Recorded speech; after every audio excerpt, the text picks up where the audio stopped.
노르웨이에서 내려오는 전래되어 오는 이야기가 하나 있습니다. 어떤 소년이 숲속에서 놀다가 처음 보는 이상한 새에 알을 하나 주었습니다. 소년은 이 알을 가져다가 자기 집에 키우는 거위장에 거위가 품고 있는 거위 알틈에 살짝 밀어 넣습니다. 얼마 후에 알이 부화하였습니다. 그런데 이상한 일은 알에서 나온 새는 뾰족하게 생겼고 깃털은 검은색입니다. 이 검은 색깔의 새끼 새는 흰 거위 새끼들과 따라 뒤뚱거리며 함께 놀며 자라납니다. 그러던 어느 날 큰 독수리가 나타나서 저들을 위협합니다. 어미거위는 빨리 피하라고 난리를 칩니다. 거위 새끼들은 뒤뚱거리면서 도망가는데 검은 새는 날개 축지가 커서 빨리 도망갈 수 없습니다. 그래도 계속 뒤뚱거리며 도망다니다가 급한 김에 날개를 쭉 펴보았습니다. 그랬더니 마치 불어오는 바람에 휑하고 높이 날 수 있었습니다.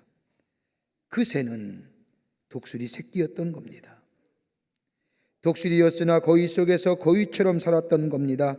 그러나 큰 바람을 맞고 또 위기에서 자신의 모습이 드러나면서 훌쩍 시원하게 날아오르는 독수리가 나타나게 되었다는 이야기입니다. 여러분, 약한 것과 미숙한 것은 달라요. 부족하는 것과 미흡하다는 것은 다른 의미로 얘기합니다. 여러분, 미숙하다는 게 뭘까요? 미숙하다는 것 다름이 아니라 일명 미성숙하다고 얘기하는데, 미성숙하다고 하는 것은 다른 사람을 배려하기보다는 나를 먼저 생각하고 이기적이며 자기중심적으로 생각하는 사람, 미성숙한 사람이라 얘기합니다. 언제나 자기가 먼저인 거예요. 두 아들이 어머니의 사랑을 받으며 성장합니다. 하나는 7살이고 다른 한 아이는 5살인데 어머니의 생일이 다가오자 각자 어머니께 생일 선물을 드린다고 나름대로 준비합니다. 저금통을 깨뜨려 그간에 모아두었던 돈을 가지고 상점에 가 물건을 사러 갑니다. 어머니는 그 모습을 보면서 대견해하며 그냥 내버려 둡니다. 큰아이는 생각이 있어 평소에 어머니를 잘 보았습니다. 어머니를 보니 외출할 때면 입술에 루즈를 바르는 모습을 생각하고 루즈를 사들고 들어옵니다. 그런데 둘째 아들은 불쑥 장난감을 사가지고 온 겁니다. 제 생각에는 그것이 제일 좋아 보였고 아마 이 장난감 어머니가 좋아할 것이라고 생각해서 사온 것입니다. 이게 미숙하다는 거예요. 어머니를 위한다면 어머니가 기뻐하는 것을 찾아야 하는 것인데 아이는 자신의 눈으로 자신이 좋아하는 것, 아마 엄마가 좋아할 것이라고 생각하며 장난감을 샀다는 겁니다. 자기 중심적으로 생각하며 사는 겁니다. 신앙생활도 마찬가지지요. 하나님이 어떻게 생각하실까? 하나님의 임재를 늘 생각하며 어떤 사건이나 일이나 역사가 일어날 때에 하나님이 어떻게 생각하실까? 하나님이 보시면 뭐라 하실까? 예수님은 어떻게 하셨을까? 언제나 우리의 삶의 중심이 예수가 계시고 하나님이 계시며 나보다 먼저 하나님을 생각하는 삶, 그리스도인의 삶의 모습이라 할 것입니다. 여러분, 이기적인 생각은 절대로 다른 사람의 지지를 받지 못합니다. 나를 먼저 생각하는 미성숙한 신앙의 생활에는 여러분 열매가 없을 뿐더러 악을 이기지 못합니다. 갈라디아서 4장 29절의 말씀을 보면 그때의 육체를 따라 난 자가 성령을 따라 난 자를 받게 한 것 같이 마치 아브라함에 있어서의 자손에 의한 말씀을 앞뒤로 하고 계시는데 이 말씀은 다른 것이 아니라 하나님의 약속을 받은 자가 육체를 따라 난 자로부터 핍박을 받는다는 말씀인데 여러분, 하나님의 약속을 받은 아브라함의 아들 이삭 보십시오. 분명히 귀하고 귀한 존재요 하나님의 약속의 성취자로 태어났습니다. 그런데 어리기 때문에 장성하지 못하기에 그에 앞서 태어난 육체의 자인 이스마엘에게 핍박받을 수밖에 없다는 거예요. 다른 말로 말하면 우리의 믿음이 성장하지 아니하면, 자라나지 아니하면, 아직도 우리의 믿음이 미숙한 자리에 서 있으면 우리는 악을 이길 수도 없고 세상을 이길 수도 없는, 우리의 삶 속에 열매 없는 인생으로 그쳐진다는 거예요. 그러기 오늘 바울은 에베소 교회의 성도들에게 편지하면서 너희의 믿음이 장성한 믿음의 분량, 성숙하고 믿음이 성장하기를 원한다고 얘기하면서 미성숙한 신앙의 모습이 어떠냐, 미숙한 신앙의 모습이 무엇인가 바울은 에베소 교회에게 이야기합니다. 그 하나가 뭐냐면 요동친다, 유혹에 쉽게 넘어진다는 거예요. 여러분, 미숙한 신앙의 모습은요, 유혹에 쉽게 넘어져요. 14절의 말씀을 보면 어린아이가 되지 아니하며 사람의 속임수와 간사한 유혹에 빠져, 여러분, 미숙하고 성장한 신앙이지 되지 못하면 삶의 유혹에 넘어진다는 겁니다. 왜요? 극복할 수 없기 때문이에요. 예수님이 내 안에 계시고 성령의 인도함을 받은 사람은 자기를 생각하는 것이 아니라 어떤 유혹이나 어떤 일이나 어떤 사건이 오더라도 하나님을 생각하고 예수님을 생각하고 성령의 인도하심을 구하지만, 미숙한 사람은, 신앙인은 자기를 먼저 생각하기에 유혹을 넘어서지 못하고 세상을 넘어서지 못한다는 거예요. 그러기에 뭐예요? 넘어지는 거예요. 여러분, 요셉 보세요. 보디발 아내의 유혹을 이긴 게 무엇 때문이에요? 자기 의지요? 아니에요. 하나님이 보시면 어떡할까? 하나님이 생각하시면 어떻게 생각하실까? 그것 가지고 하나님 안에서 이긴 거예요. 그러기에 미숙한 신앙의 모습은 유혹에 쉽게 넘어진다는 거예요. 또 하나 있어요. 유동한다고 말합니다. 다른 말로 말하면 꾸준하지 못하다는 겁니다. 지속성이 없기에 능력이 발휘되지 못합니다. 여러분, 아브라함을 보십시오. 아브라함은 분명히 하나님의 부르심을 받은 사람이요, 약속을 받은 사람입니다. 그럼에도 불구하고 하나님의 약속에 대한 온전한 신뢰가 없었기에, 바울의 표현에 의하면 신앙이 성장하지 못했기에 25년 동안 그의 인생의 걸음이 휘청거린 거예요. 신앙은 성장해야 되는데, 신앙의 성장이 있게 될 때에, 성숙한 자리에 있을 때에 하나님의 약속이 온전한 신뢰로 가져오고 그 약속을 믿기에 그 약속에 의지하여 살아가는 인생 될 때 그 성취함을 보는데, 이 아브라함은 내 자손을 주리라, 하늘의 별과 같이 바다의 모래같이 주리라, 그 약속을 믿지 못했기에 25년 동안 휘청거린 인생 산 겁니다. 그러기에 하나님은 아브라함에게 책망하시지요. 너는 내 앞에서 온전하라. 온전하다고 하는 얘기는 성숙한 믿음, 장성한 믿음을 말씀하십니다. 그 후에 아브라함이 이삭을 모리아 산에서 제물로 바칠 때에 하나님께서 비로소 아브라함에게 말씀하십니다. 이제야 내가 나를 사랑한 줄을 아노라. 내가 이스라엘의 주상이 되리라. 성숙한 믿음, 자라나는 믿음이 될 때에 하나님의 약속의 성취가 그의 삶 속에 이루어지는 겁니다. 왜 요동합니까? 여러분, 세상의 교훈과 풍조에 흔들린 이유가 어디에 있습니까? 여러분, 시편 1편의 말씀을 보십시오. 복 있는 사람은 악인의 꾀를 쬐지 아니하며 따르지 아니하며 죄인의 길에 서지 아니하며 오만한 자리에 앉지 아니한다고 얘기합니다. 왜 악인들의 꾀를 쫓지 아니하며 죄인의 길에 서지 아니하며 오만한 자의 자리에 앉지 않은 이유가 어디에 있습니까?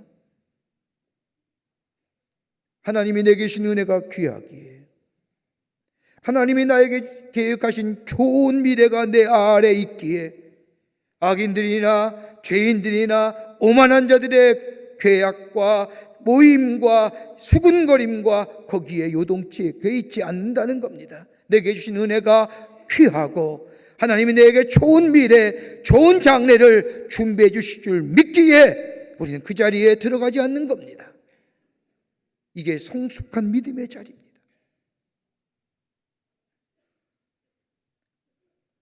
악인과 죄인과 오만한 사람들 어떻습니까? 이기적인 사람이지요. 자신의 안일함을 위해서 다른 사람을 피해 주는 거잖아요. 자신의 편함을 위해서 다른 사람 무시하는 거잖아요.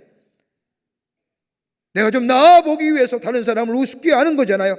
그게 바로 악인이요, 오만한 자요, 죄인들이요. 그렇게 본다고 한다면 악인과 오만함과 죄인들은 이기적인 사람들의 대표적 모습이라고. 그러기에 성숙하지 못한 믿음의 삶, 성장하지 못하는 믿음의 삶, 성장과 더불어 성숙은 더불어 오는 것일진데 거기에는 휘청거림과 요동함이 있다는 겁니다. 이것이 사라져야 된다는 거예요. 네온 사울이라고 하는 정신과 의사는 정서적인 성숙한 사람, 성숙한 사람이 어떤 사람이냐? 8가지 단계로 이야기하는데 한번 여러분 체크해 보십시오. 내가 얼마나 성숙한 사람이신가. 첫 번째가 뭐냐 하면 독립적이며 책임질 줄 아는 사람, 성숙한 사람이랍니다. 남에게 의존하며 살아가는 것이 아닌 독립적이고 책임질 줄 아는 사람입니다. 끌려가는 것이 아니라 스스로 판단하고 판단력을 가지고 그리고 책임지며 살아가는 사람. 두 번째는 남에게 나누어 줄 줄 아는 사람입니다. 다시 말하여 소유의 공유성입니다. 여러분 보세요.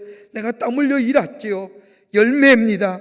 그런데 가만히 보십시오. 누군가 내 옆에 나를 돕기에 그 열매가 내게 있어진 겁니다. 그러기에 베풀 줄 알고 나눌 줄 아는 사람입니다. 함께 베풀 줄 아고 누릴 줄 아는 사람, 성숙한 사람입니다. 세 번째는 협력할 줄 아는 사람입니다.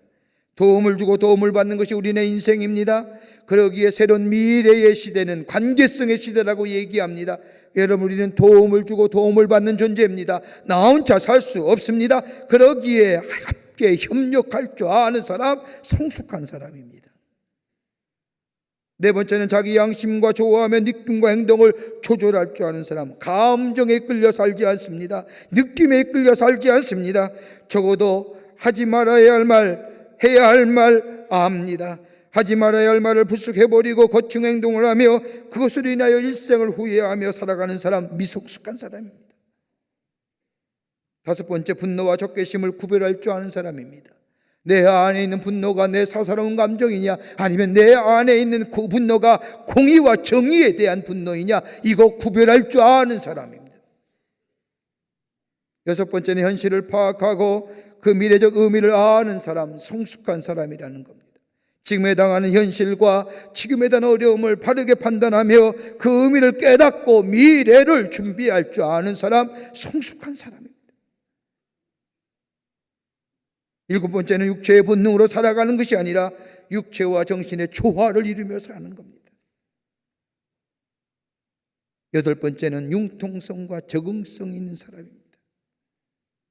이게 네온이라고 하는 학자들이 얘기하는 성숙한 사람의 지표랍니다.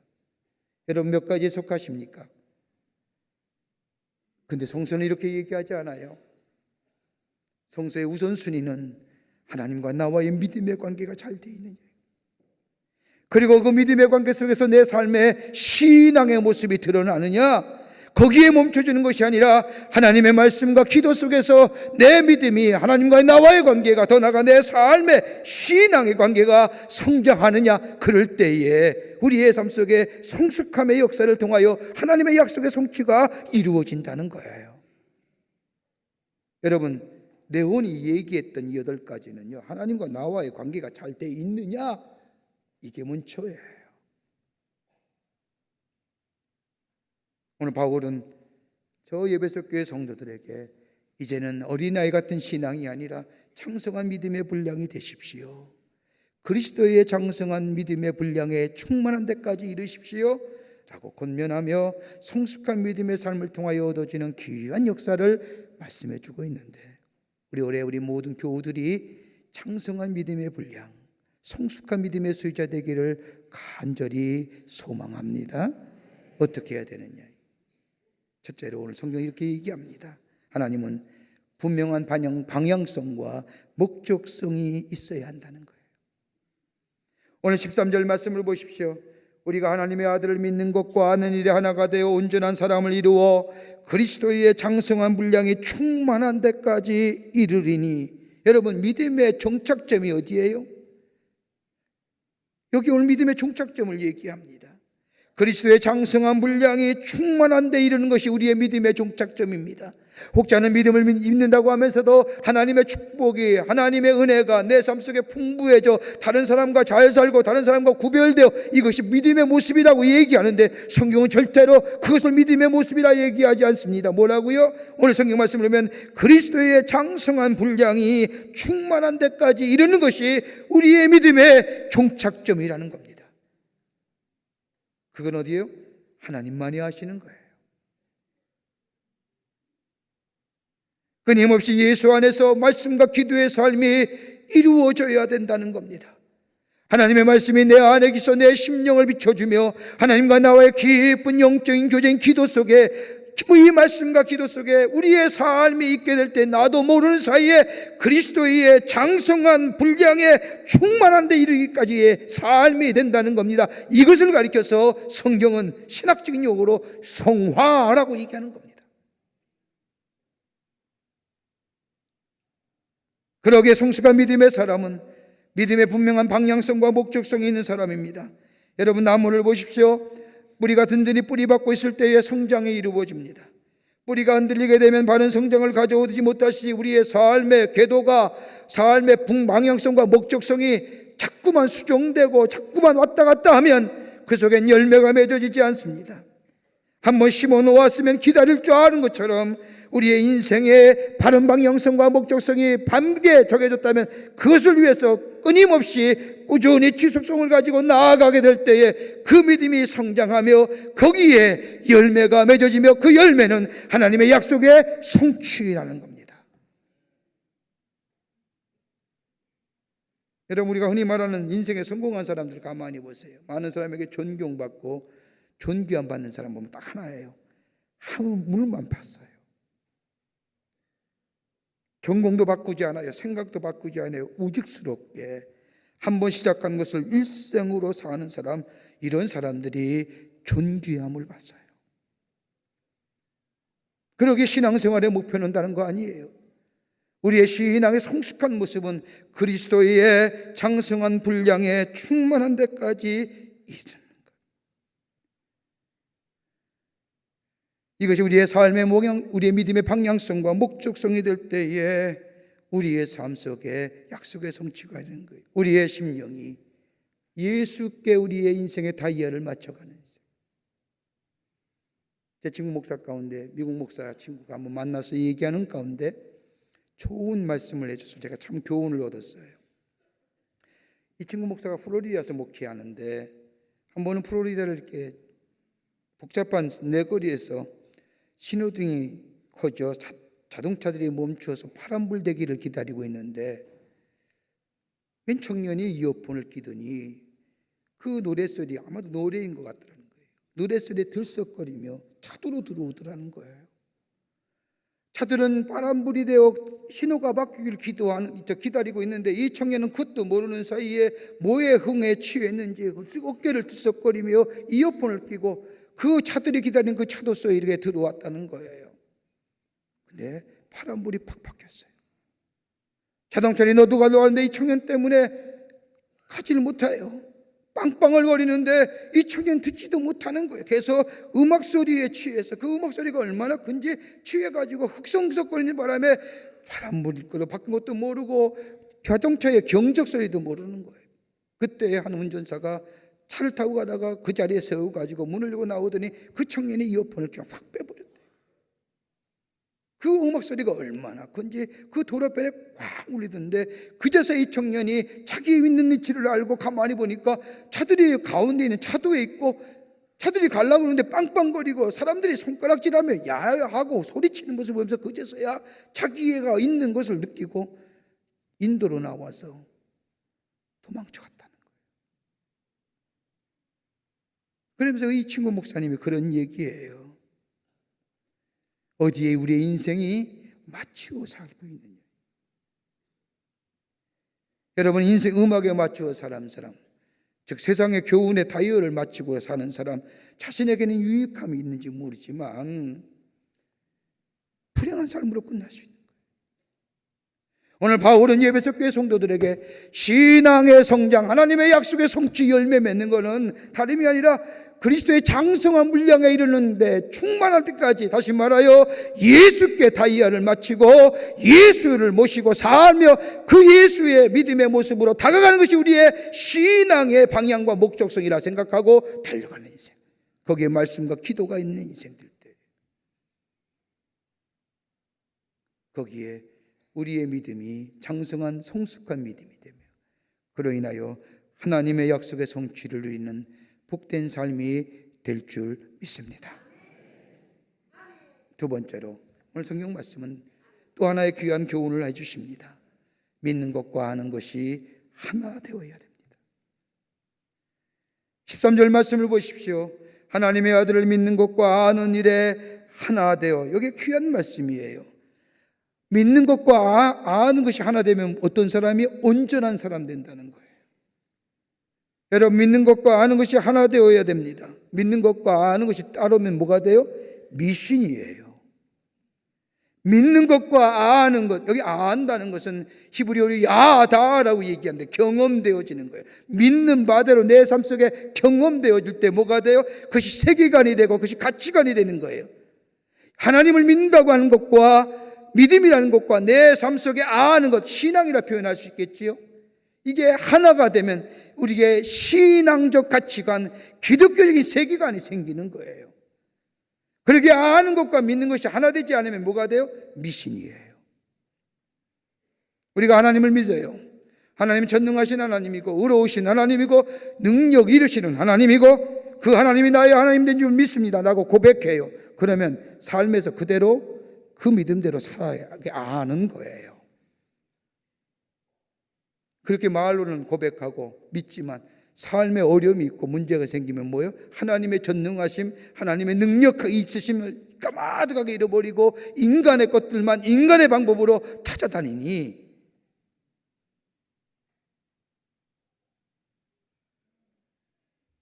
여러분 가만히 보세요. 미신을 섬기는 것, 미신 섬기는 사람들 믿음 대단해요. 얼마나 대단한 줄 아세요? 봄이 되면 이사하잖아요. 뭘 봐요? 날 봐요. 손이 있냐, 손 탔냐 없냐 이거 봐요. 그런데 얼마나 철저히 믿는지 그날 얼마나 챙기는지 몰라요. 근데 물어요. 왜 이 날이 손 있는 날이고 왜 이 날이 손 없는 날이에요? 물어보면 아무도 몰라요. 그냥 그렇대요. 이렇게 맹목적인 게 어디 있어요? 그런데 가만히 보세요. 배웠다는 사람이 더해요. 그 지식 다 어디 갔어요? 그 이성 다 어디 갔어요? 이거 유사한 일이 있죠. 베데스다가에 있던 38년 된 병자 보세요. 38년 된 병자요. 베데스다 목가에 물이 동하기만 기다려요. 근데 물이 동했을 때에 거기 들어가서 나았다는 사람 하나도 없어요. 근데 거기 들어가면 나은다는 미신 믿고 맹목적으로 38년 된 병자가 그 베데스다 묵가에 물이 동하기만 기다리는 거예요.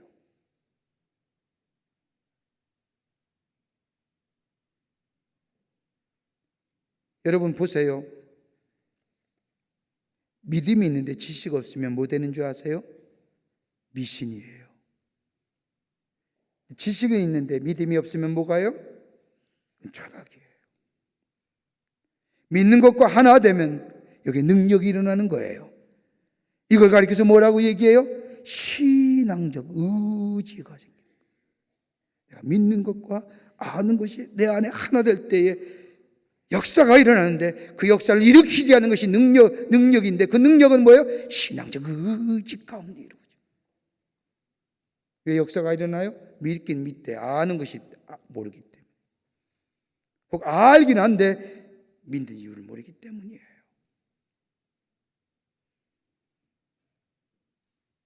미국의 한 사업가의 간증이에요.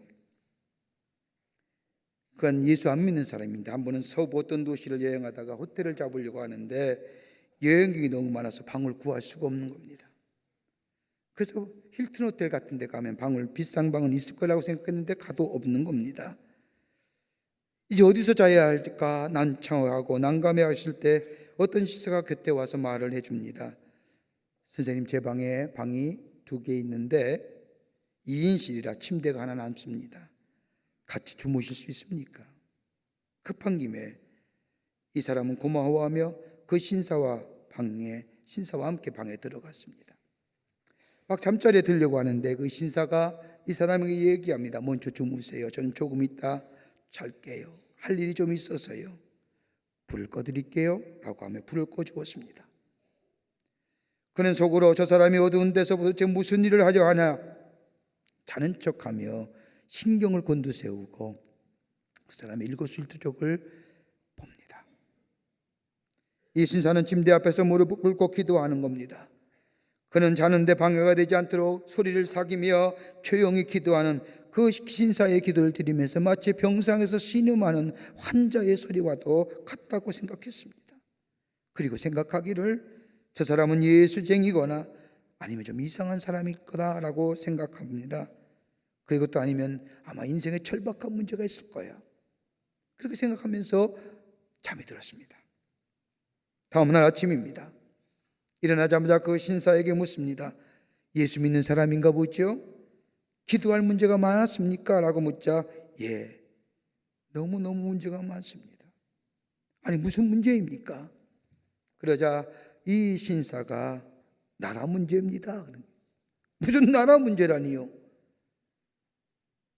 이 신사가 우리나라가 여러모로 나라가 위기에 처해 있지 않습니까? 선생님 도대체 누구십니까? 라고 이야기하자 이 신사가 자기 숙주머니에서 명함을 한 장 꺼내요. 이 사람에게 건네니 가만히 보니까 나라의 안전을 책임지는 국무장관인 겁니다. 그는 예수를 믿지 않았지만 국무장관이 나라의 문제를 가지고 그렇게 간절하게 병상에서 신음한 환자처럼 그렇게 기도하는 모습에 큰 감동됐어요. 그 사람이 예수는 믿지 않았지만 나라의 문제를 가지고 간절히 기도하는 이 국무장관의 기도의 모습을 보고 변화되어 예수를 영접하고 예수 믿는 사람이 되었다는 거예요. 믿는 것과 아는 것은 내게도 유익하지만 내게도 신앙의 의지를 가지고 하나님의 약속의 형체를 향하여 나아가는 힘의 원동력이 되지만 다른 사람에게도 하나님을 증거하는 놀라운 일들이 일어난다는 거예요. 믿는 것과 아는 것이 하나 됩니다. 끝으로 하나님의 사랑 안에 있어야 됩니다. 오늘 15절 말씀을 보십시오. 오직 사랑 안에서 참된 것을 하며 범사에 그에게까지 자랄지어다.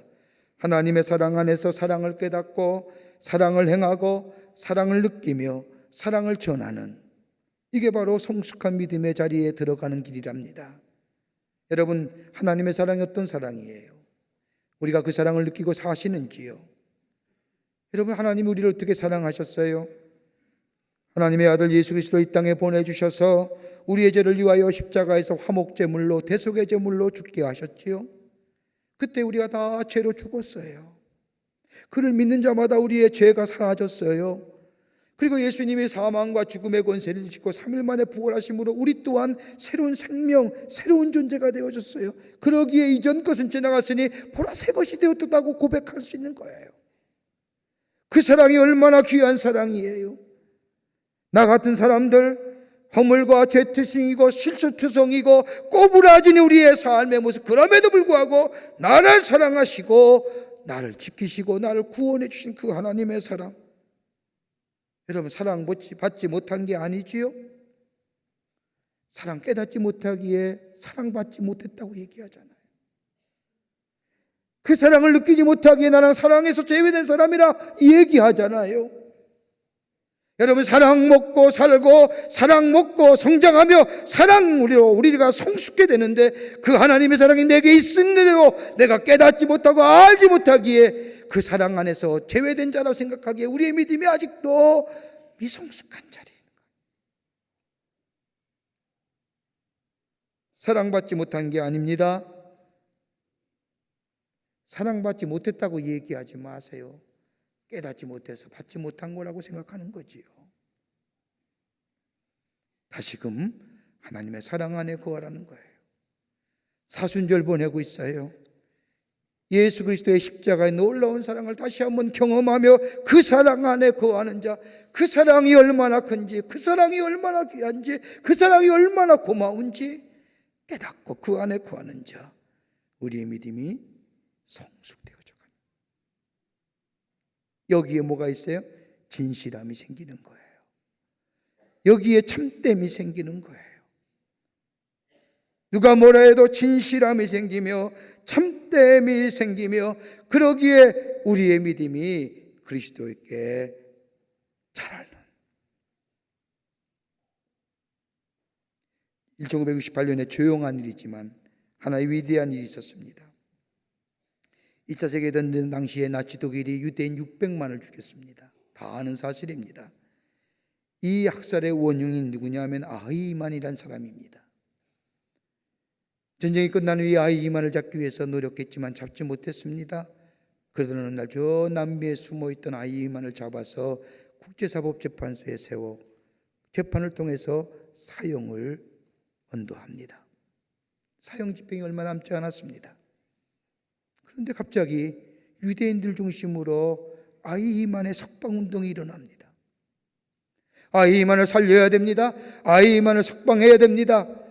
이 얘기를 듣자 유대인들과 더불어 이스라엘을 추종하는 지지하는 많은 나라들이 이 아히만을 살리자는 이 유대인들의 운동에 대해서 비난하고 신란하고 욕을 하고 손가락질합니다. 그 석방운동의 중심이 누구냐? 꼴란지라는 사람입니다.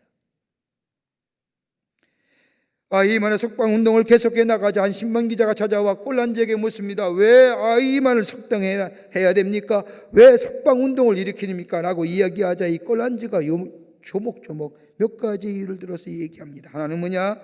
아히만을 죽인다고 해서 죽은 유대 사람이 돌아온 거 아닙니다. 두 번째 이유는 사형시키지 않아 내버려 두어도, 죽이지 않아도 죽을 거 아닙니까? 오히려 죽인다고 할지 모르지만 죽지 아니하면 그는 평생 죄책감과 그것을 인해서 사죄하는 마음으로 살 겁니다. 죽는 거 아닙니까? 세 번째는 하나님이 이미 그의 영혼을 심판하셨는데 우리가 나서서 대롭게 심판할 이유가 어디에 있습니까? 네 번째는 동생을 죽인 가인도 하나님께서 용서하셨는데 우리가 누구를 정죄한다는 말입니까? 그러면서 다섯 번째 이유를 얘기하는데 이 대목이 우리의 가슴을 뜨겁게 합니다. 사랑이 식어가는 세상에 이제로부터 참사랑을 심어야 하지 않겠습니까?